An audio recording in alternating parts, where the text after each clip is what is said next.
नमस्कार बंधुरा आमी सुमी आपनारा देखছেন সুমির রান্নাঘর।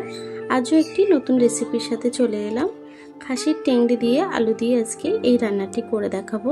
খেতে কিন্তু অসাধারণ, এক কথায় অতুলনীয়। আপনারা না ট্রাই করলে বুঝবেন না।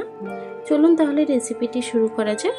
তার আগে আমার ভিডিওটি যদি ভালো লেগে থাকে চ্যানেলটিকে সাবস্ক্রাইব করতে ভুলবেন না। আপনাদের ভালোবাসা দিয়েই কিন্তু এগোতে পারবো। চলুন তাহলে রেসিপিটি শুরু করা যাক। আবারও কড়াইতে তেল দিয়ে দেব। তেলটি গরম হয়ে গেছে, আলুটিকে ভেজে নেব। দেব সামান্য একটু হলুদ গুঁড়ো, দেব একটু নুন, দিয়ে আলুটাকে ভেজে নেব। আলুটি ভাজা হয়ে গেছে, আলুটিকে তুলে নেব।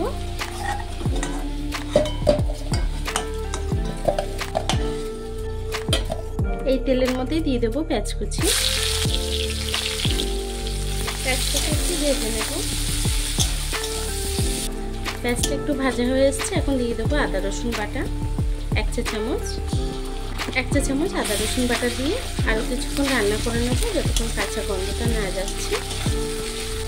আদা রসুনের কাঁচা গন্ধটি চলে গেছে, এখন দিয়ে দেবো জিরে আর ধনে বাটা। জিরে ধনে বাটাটাকে দিয়েও কিছুক্ষণ রান্না করে নেব।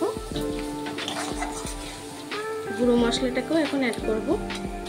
দিয়ে দেবো হলুদ গুঁড়ো 1.5 চা চামচ, দেবো স্বাদ মতো নুন। আমি আগেও টেংড়ি সিদ্ধর সময় একটু নুন দিয়েছি, নুন কম করে দেব। দেবো কিছুটা ঝাল লঙ্কার গুঁড়ো, টেস্ট অনুযায়ী দেবেন। দেবো কিছুটা কাসুরি মেথি। সব কিছুকে একসঙ্গে কষিয়ে রান্না করে নেব। দেব সামান্য একটু জল, যাতে গুঁড়ো মশলাটা পুড়ে না যায়। দিয়ে মশলাটিকে কষিয়ে রান্না করে নেব। মশলাটিকে সুন্দর করে কষিয়ে নিয়েছি, এখন ভেজে রাখা আলুটি দিয়ে দেব।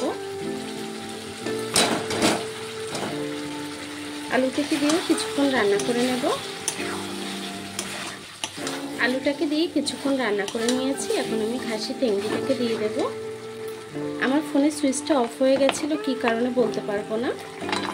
আমি টেংড়িটাকে প্রথমেই রান্না করে নিয়েছিলাম, একটু পেঁয়াজ ভেজে তার মধ্যে একটু আদা রসুন বাটা দিয়ে টেংড়িটাকে রান্না করে জল দিয়ে আমি প্রেসার কুকারে 10-12টা সিটি মেরে নিয়েছি। এখন সেই টেংড়িটাকে দিয়ে দিলাম। টেংড়িটাকে দিয়েও আলুর সাথে মশলার সাথে সুন্দর করে কিছুক্ষণ কষিয়ে রান্না করে নেব।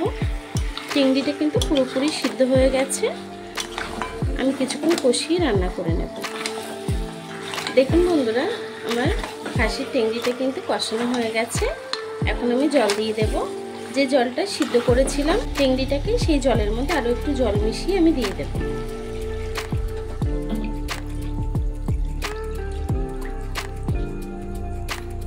জলটাকে দিয়ে কিছুক্ষণ নেড়ে ছেড়ে দেব। তরকারিটিকে নেড়ে ছেড়ে দিয়েছি, এখন রান্না করে নেব। তরকারির ঝোলটা ফুটে গেছে, একটু নেড়ে ছেড়ে দেব। দিয়ে আমি আরো কিছুক্ষণ রান্না করে নেব। দেখুন বন্ধুরা, আমার তরকারিটি কিন্তু হয়ে গেছে। ঝোলটা একদম টেনে এসছে, মাখা মাখা রান্না হয়েছে। আমি তরকারিটি মাখা মাখাই নামাবো। আপনারা চাইলে একটু ঝোল ঝোল থাকলে নামিয়ে নিতে পারেন। আমার তরকারিটি হয়ে গেছে, এখন গ্যাসটিকে বন্ধ করে দেব। এখন তরকারিটিকে নামিয়ে নেব। দেখুন কতটা সুন্দর হয়েছে, কালারটাও খুব সুন্দর এসছে। এভাবেই খাসির টেংড়ি রান্না করতে পারেন। দেখুন বন্ধুরা, আমার খাসির টেংড়ি দিয়ে আলু দিয়ে তরকারিটি কিন্তু হয়ে গেছে। এই রেসিপিটা খেতে কিন্তু অসাধারণ হয়। আপনারা অবশ্যই বাড়িতে ট্রাই করবেন। কেমন হয়েছে কমেন্ট বক্সে জানাতে ভুলবেন না। ভিডিওটি যদি ভালো লেগে থাকে চ্যানেলটিকে সাবস্ক্রাইব করে পাশে থাকবেন।